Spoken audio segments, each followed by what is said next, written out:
Ce qui fait que Dieu purifie ses critères pour les gens avant d'entrer dans le mariage. Elle le fait dans la pensée et dans l'esprit de la personne.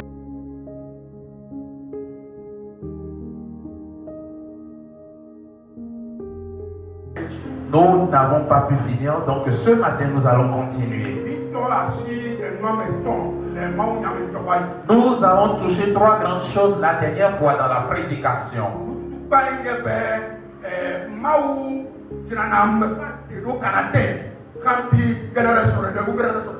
La première des choses, c'est que Dieu travaille le caractère d'une personne avant de l'introduire dans le mariage.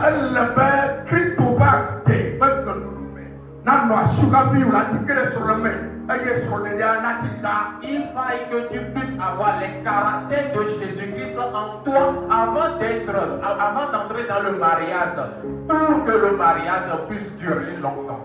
Donc,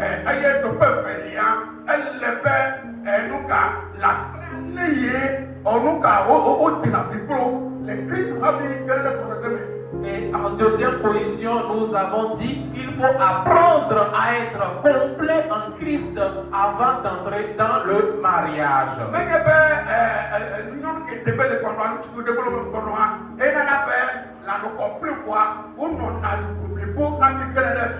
Ce n'est pas ton partenaire ou bien ta partenaire de vie qui va permettre à ce que tu sois complet, mais c'est toi-même qui dois être complet en Christ avant d'entrer dans le mariage.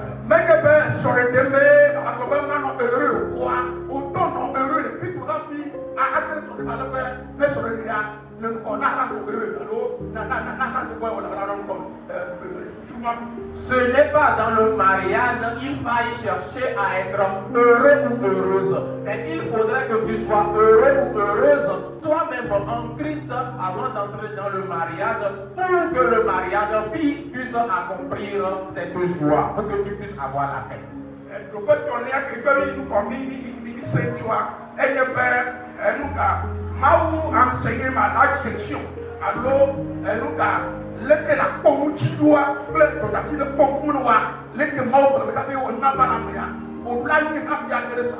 Et en troisième position, nous avons dit que Dieu nous apprend la gestion et la responsabilité avant de nous introduire dans le mariage.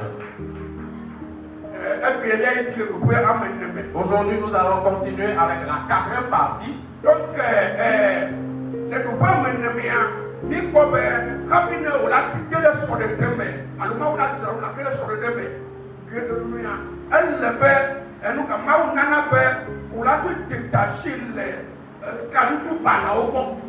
Amen. En 4e position, avant que Dieu ne puisse t'introduire dans le mariage, il veille à ce que tu sois détaché des mauvais liens.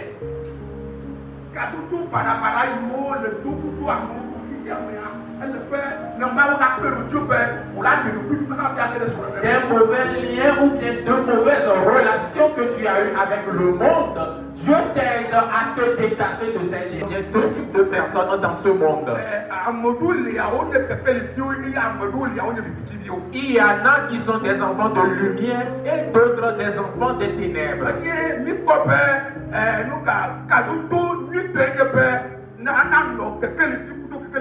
Et nous voyons que la bonne relation, bien le bon lien, c'est celle qui est entre des enfants de lumière.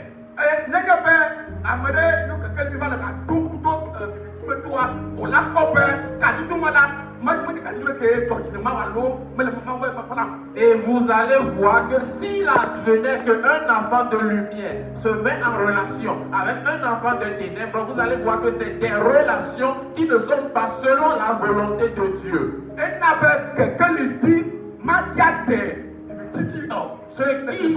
Ce qui voudrait dire juste qu'un enfant de lumière ne peut pas épouser un enfant des ténèbres.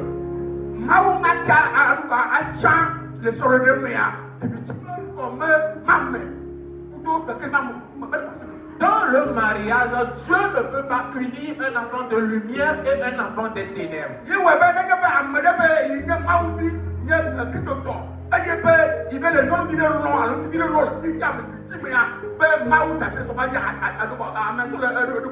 Raison pour laquelle toi étant un enfant de lumière ou bien étant un chrétien et tu te mets en relation avec quelqu'un du monde qui est un enfant des ténèbres et tu penses que Dieu atteste votre relation, tu te trompes toi-même.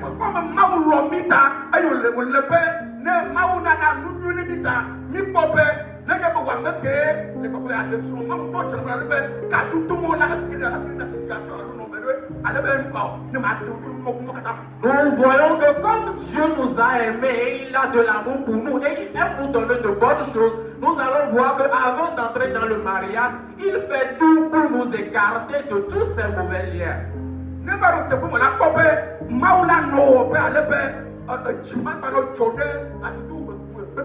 Et s'il arrive à ce niveau, tu verras que toi-même tu ne vas plus te réjouir de ces relations.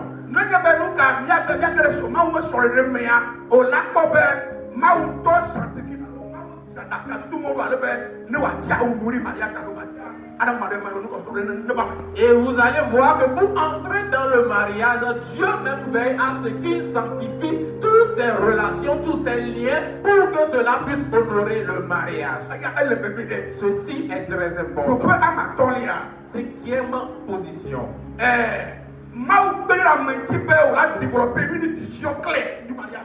Si on est en train de comprendre que ce qui est le mariage, Dieu veille à l'expliquer.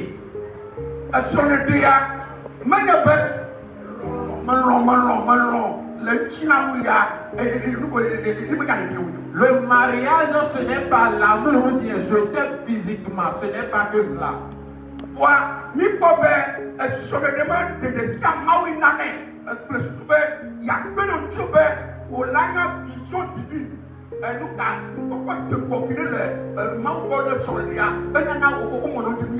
Et ici nous voyons que la révélation du mariage, c'est Dieu qui le donne pour que nous puissions connaître la vision divine de Dieu par rapport au mariage.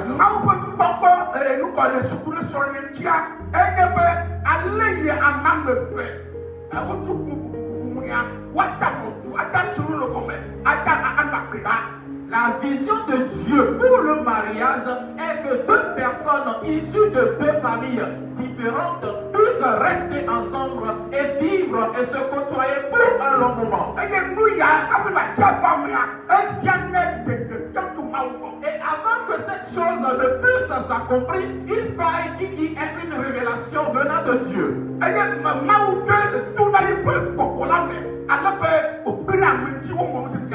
c'est Dieu même, par son esprit, il aide les gens à comprendre ces choses.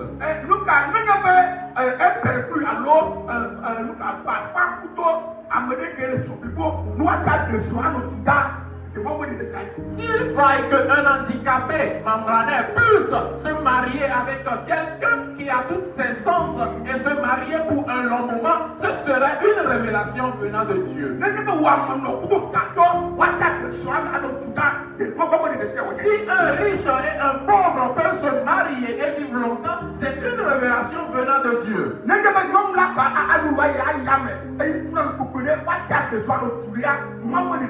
S'il faille qu'une femme soit de grande taille et un homme de courte taille pour se marier et vivre longtemps, ce serait une révélation venant de Dieu.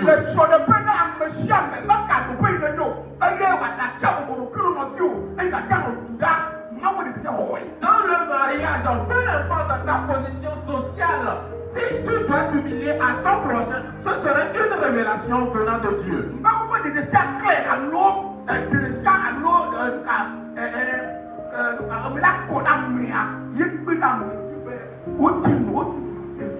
C'est une révélation, bien une vision claire de Dieu qui permet aux gens d'être longtemps dans le mariage.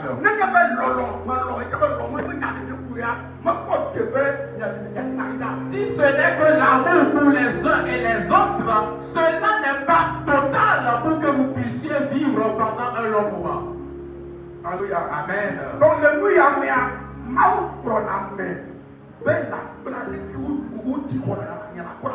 Donc ici, Dieu t'éduque à intercéder pour quelqu'un. Dieu commence ainsi.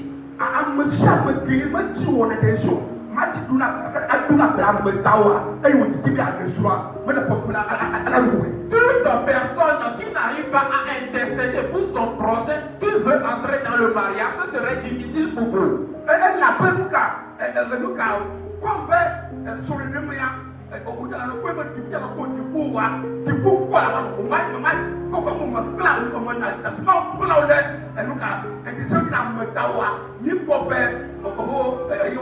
Comme dans le mariage, tu vas voir les défauts de l'autre, l'autre aussi verra des défauts. Mais comme tu n'as pas été éduqué à intercéder pour les autres, tu ne peux pas intercéder pour ton prochain.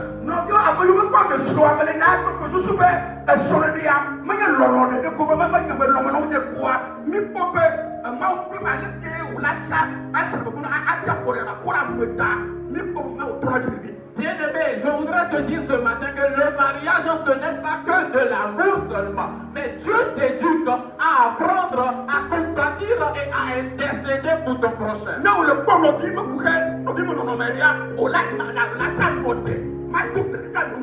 Si tu vois une situation d'un frère ou bien d'un bien-aimé, tu vas te tenir et intercéder pour la situation jusqu'à ce qu'elle ne change.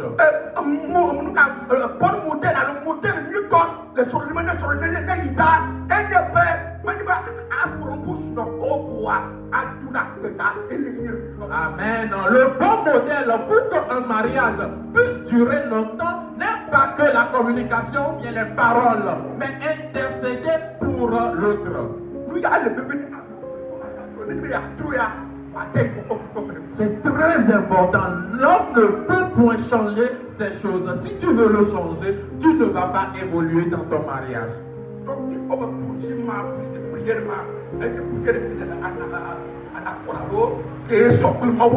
Nous voyons que ces projets d'intercession et de prière sont des projets qui sont en accord avec la pensée de Dieu.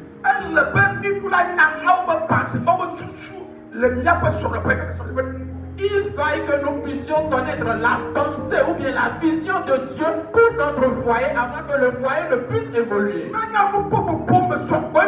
Ce n'est pas que de beaucoup de paroles.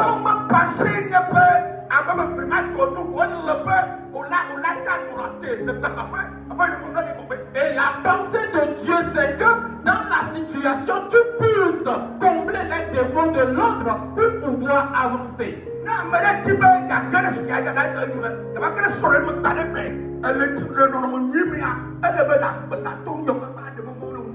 Si quelqu'un voudrait entrer dans de bonnes conditions dans un mariage, dans un avenir, il faille que tu puisses permettre à ce que Dieu puisse commencer par œuvrer dans ta vie.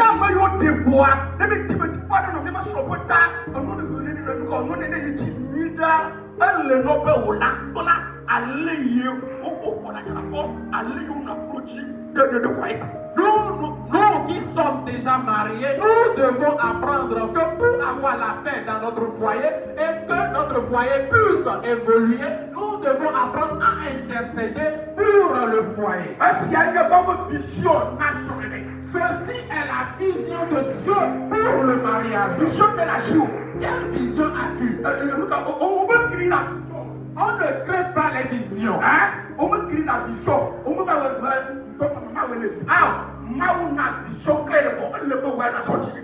crée pas une vision pour dire que moi-même je vais le faire ainsi. Non, Dieu a déjà donné une vision claire. Il faille que toi tu puisses l'appliquer.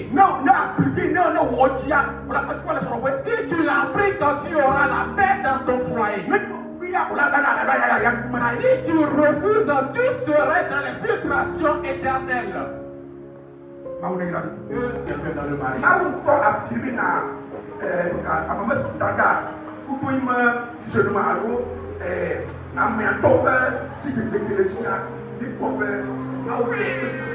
Dieu affirme le standard et le discernement de cette personne. Amen. Amen. Écoute-moi, je veux dire quelque chose. Qu'est-ce que nous voudrions dire par standard? Avant d'être dans le mariage, d'entrer dans le mariage,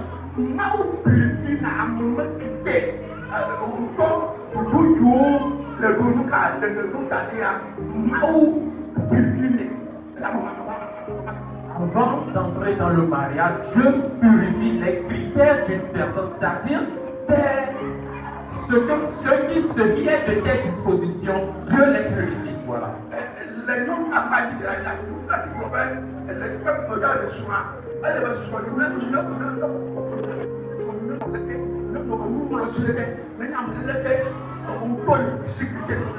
Par exemple, pour un homme avant de se marier, il fixe des critères pour la femme qu'il doit épouser. Il veut que sa femme soit un docteur, qu'elle ait cette position, qu'elle ait ceci, qu'elle ait ceci, voilà. Elle doit avoir une voiture avant que moi je ne puisse l'épouser. Elle doit avoir une maison. Toi-même, tu te fixes des standards de femme.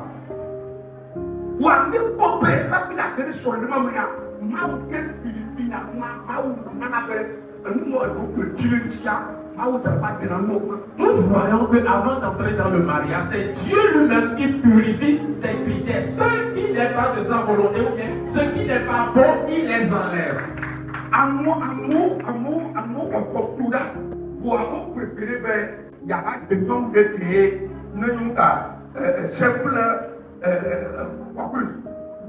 Il y a des gens qui ont eu leur doctorat dans cette vie, mais ils ont préféré se marier avec des femmes qui sont de simples coiffeuses. Et c'est cette personne qui est à cœur dans son église.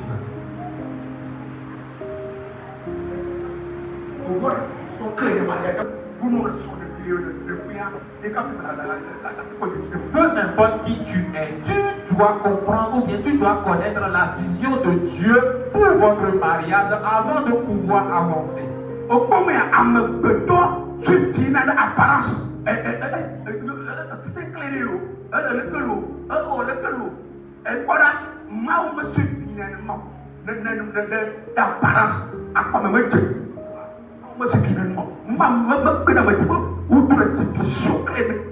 Vous savez, les hommes se fient d'habitude aux apparences. Elle est de teint clair, elle est de teint noir. Mais je voudrais te dire que Dieu ne se fie pas aux apparences. Mais Dieu donne une vision claire.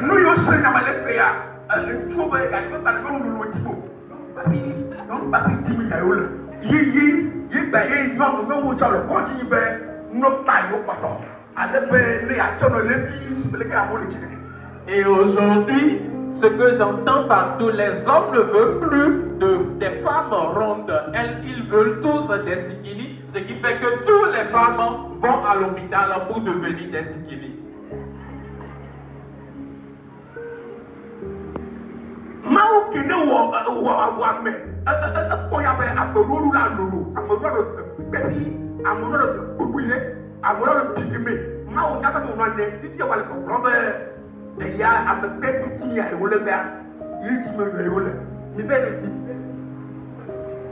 Dieu, celui qui a fait les hommes selon ses propres normes. Aujourd'hui, nous sommes là, nous avons défini des normes pour nous-mêmes. Allez chercher vos normes là.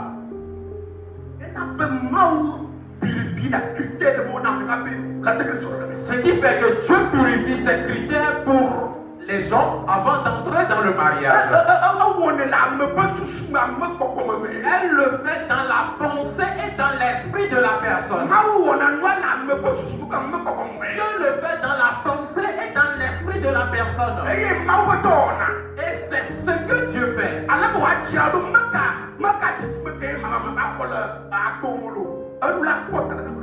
Et c'est ce que Dieu fait. Il te prépare, peu importe le nombre de temps que cela va prendre, il veille à ce que cela s'accomplisse efficacement dans ta vie.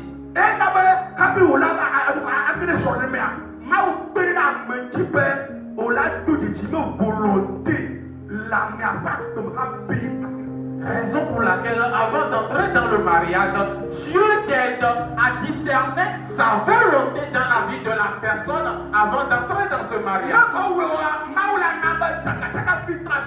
Si tu ne fais pas cela, Dieu fera qu'il y aura des frustrations sur ta vie à tout moment. Le moment où on a développé une sensibilité à l'eau,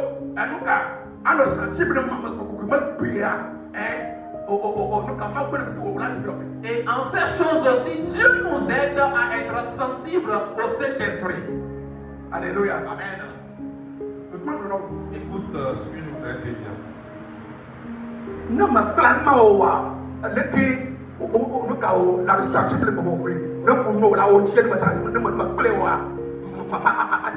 Si tu n'apprends pas à être sensible au Saint-Esprit, quand il te parle, tu œuvres selon ce qu'il t'a dit, tu ne peux pas te marier. La dernière fois j'étais venu ici, puis une femme voudrait partir et puis elle m'a donné de l'argent. Ce n'est pas une grande somme, elle m'a offert un peu d'argent. Et j'avais l'argent là dans une enveloppe dans ma poche.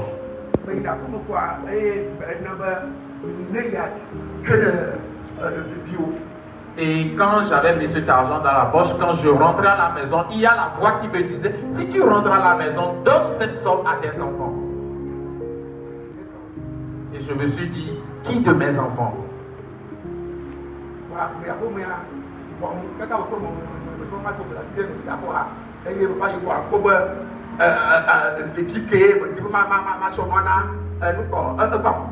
Et quand je suis rentré à la maison, je n'ai rien fait, j'ai mangé, je me suis reposé. Après, j'ai voulu un peu intercéder sur la dalle. Et quand je voulais prier, j'ai vu que l'enfant de qui on me parlait est venu à mon visage.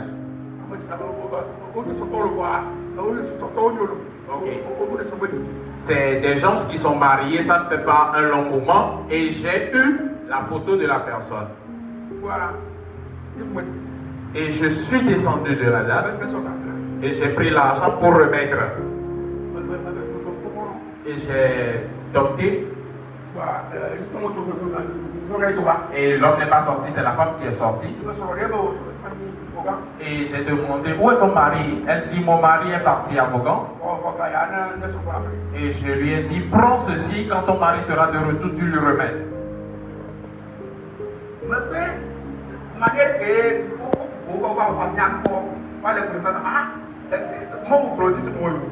Parce que nous les traverser,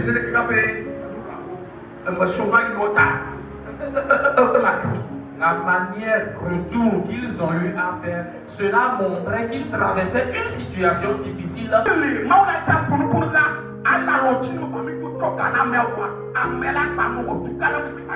y a même des gens, Dieu va leur parler jusqu'au point de leur tenir la main et les amener, mais ils seront réticents, ils n'iront pas.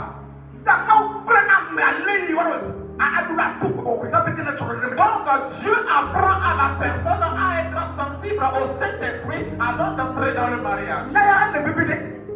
Ces choses sont très importantes.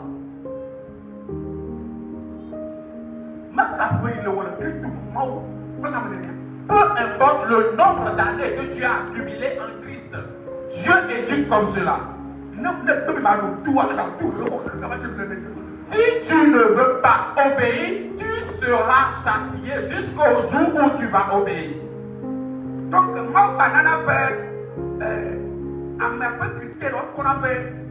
s'aligner à l'eau,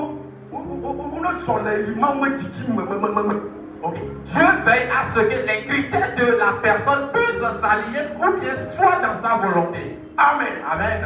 Alléluia. Amen. Quoi?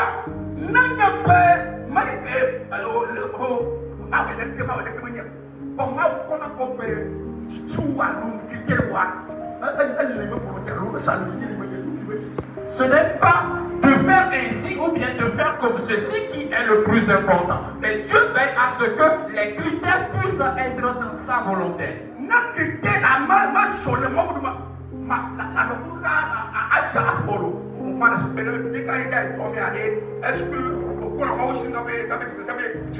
Si tu pries le matin avant d'aller dans ton service, est-ce que tu observes une réponse de Dieu avant de commencer ton chemin?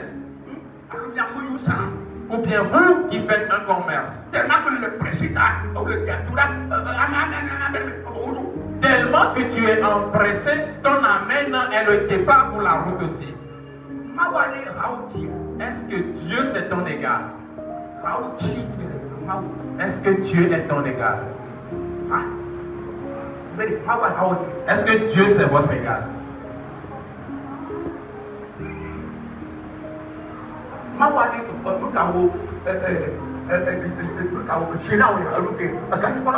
Est-ce que Dieu c'est ton gérant? Ou bien c'est ton comptable? Ou bien c'est ta vie? Tu dois recevoir l'éducation de Dieu.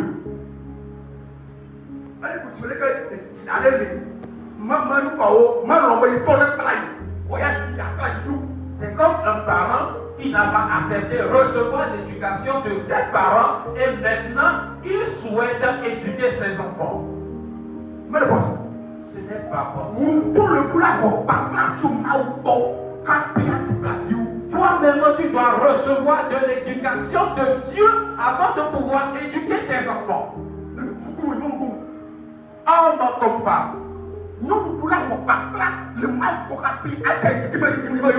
La femme doit recevoir de l'éducation de Dieu avant de pouvoir éduquer son foyer. L'homme de même, il doit recevoir l'éducation de Dieu avant de pouvoir éduquer son foyer. Tu n'as pas reçu de l'éducation et tu souhaites éduquer tes familles. Tu vas échouer au laguer. Ou bien tu vas te blesser. Et c'est cette chose que bon nombre ne savent pas. Dieu éduque dans la patience. Écoutez-moi. Dieu éduque dans la patience.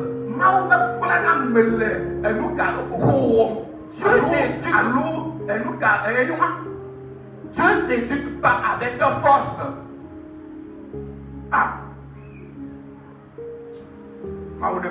Que Dieu nous fasse comprendre.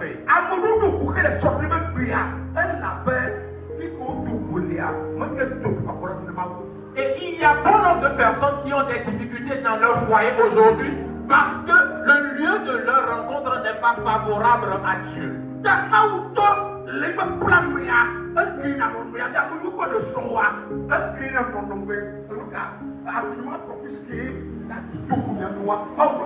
Donc vous qui n'êtes pas encore mariés, je voudrais vous dire que Dieu même crée l'environnement favorable pour votre rencontre.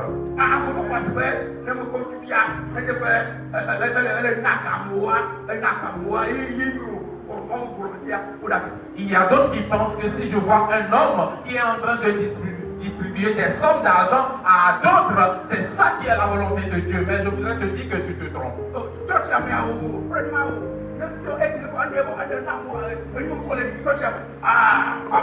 Dans l'église, quand on fait les appels de fonds, ce frère-là, il est celui qui donne très souvent et son nom est renommé dans l'église. Je vais l'épouser. Non, tu te trompes.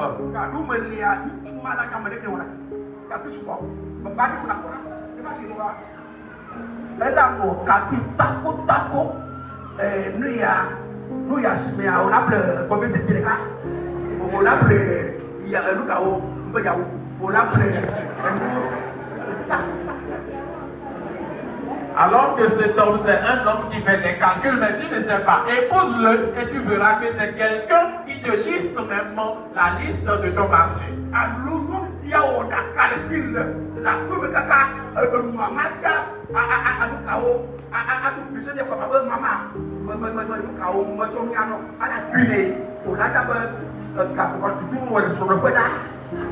Ou bien la fille, elle fait assez de calculs, même à la maison avec sa maman, elle ne fait que de lui prêter de l'argent. Tu sauras immédiatement que dans le mariage, on ne fera que t'emprunter ou bien de te prêter de l'argent. Trop de calculs ne fait pas le mariage. Faire assez de calculs ne fonde par le foyer.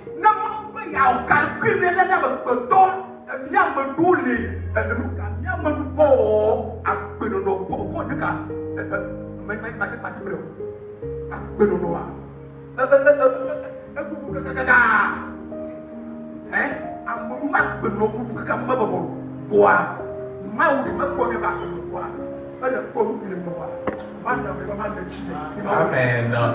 Dieu ne fait pas trop de calculs. Sinon, comment est-ce qu'on peut factoriser le cas 1 et le cas O et 10 sur le cas? Vous factorisez 10 sur le cas. On factorise 2 sur ça, le cas ici. Nous, qui avons 10 sur le cas, le type, il y a ce qu'il y a factorisé.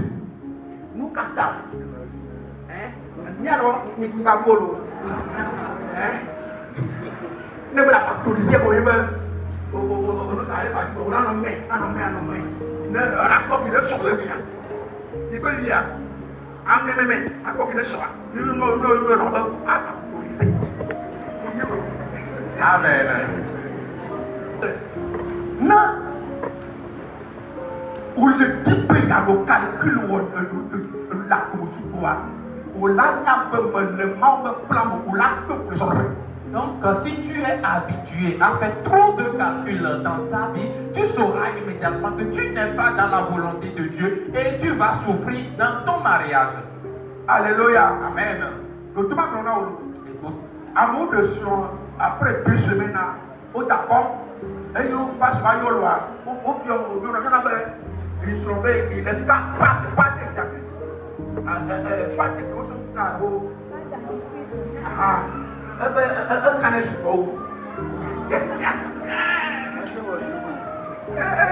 il y a un foyer, après 2 semaines de mariage, ils se sont queulés, ils se sont battus même, et le pasteur les avait interpellés, et on demande c'est quoi la cause de la querelle, et la femme disait que son mari est en train de dire, elle use de trop la pâte dentifrice.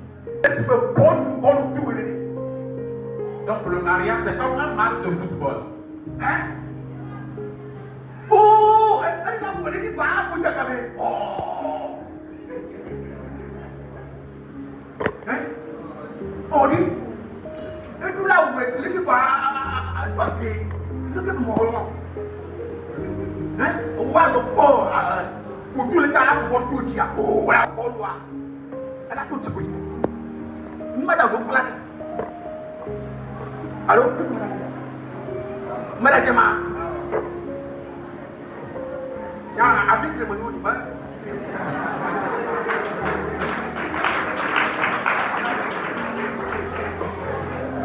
Alléluia. Amen. Il y a un peu de temps pour le faire. Moi je suis arbitre pour les matchs de football. Amen. Amen. Que Dieu vous bénisse. Alléluia. Amen. Quel Quel caractère as-tu et tu souhaites te marier? au-delà des seulement au contexte. Tu dois te marier dans le contexte de Dieu. La dernière partie. Contexte mal,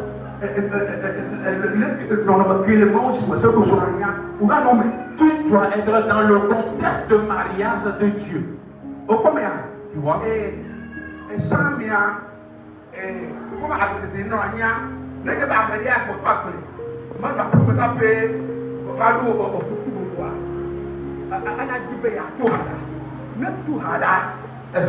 Hors contexte, ne vous le pouvoir bien. Alors, vous avez la guerre. Ou la pomme, ou la continuer, à mon la pomme nous pour là. Si tu as ouvert le pas pour voir,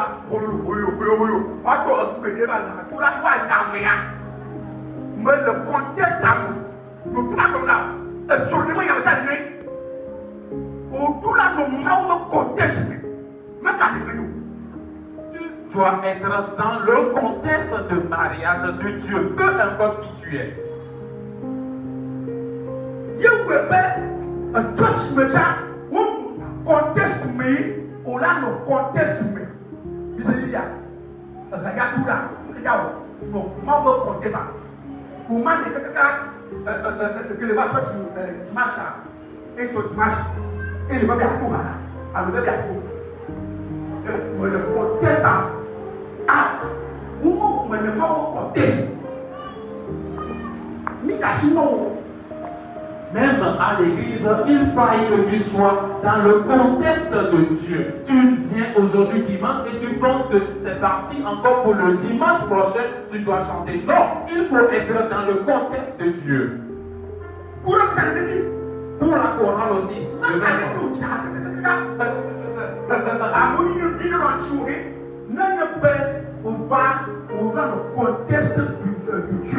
Peu importe comment tu sais chanter, comment tu sais fredonner les chansons, quand tu viens à la chorale, tu dois être dans le contexte de Dieu.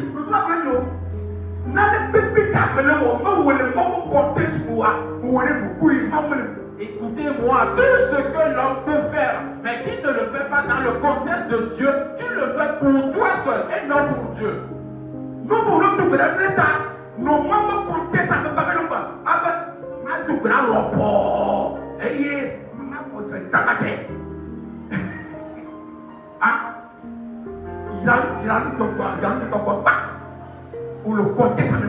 Si on te demande de prier pour un sujet, tu restes dans le contexte et tu pries. Pas faire une longue prière. Non, si on te demande de bénir l'offrande et puis c'est fini.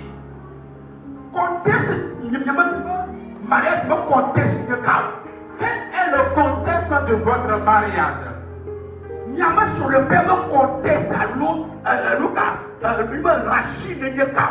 C'est quoi le contexte ou bien la racine de votre mariage?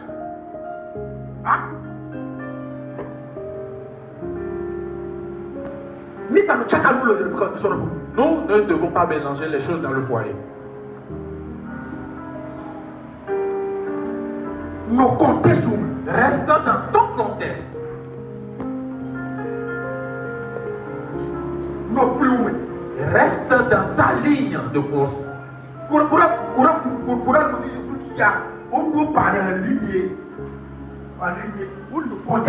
La chorale, ils sont assis par ligne, ils sont dans leur contexte. S'ils ne le font pas ainsi, on n'aura pas une bonne mélodie. Si cela n'est pas ainsi, nous sommes totalement dans le désordre. Nous devons être dans le contexte. Sinon, c'est du désordre. Que Dieu vous bénisse. Amen. Amen. Nous élevons ce matin. Éternel, ceux qui ont entendu la parole de Dieu, et ils font des préparations pour se marier. Notre Dieu, c'est toi qui chantes, c'est toi qui et c'est toi qui ramènes sur le croissant. C'est toi qui acceptes. Je prie au nom de Jésus. Encore. Interviens dans la situation et éduque-les pour que dans le mariage, cela soit une gloire pour toi. Ceux qui sont déjà mariés, il y a plusieurs difficultés dans le foyer. Je prie dans le nom de Jésus. Tout ce que nous avons dit ce matin, Jésus, tu es la puissance. Donc tu éduques, tu détruis la vie des personnes et tu ramènes dans le grand chemin. Peu importe la situation de la personne, oh éternel, comme on a prêché ce matin, éternel, interviens dans nos situations. Merci à toi parce que tu l'as fait. Au nom de Jésus-Christ. Amen. Amen.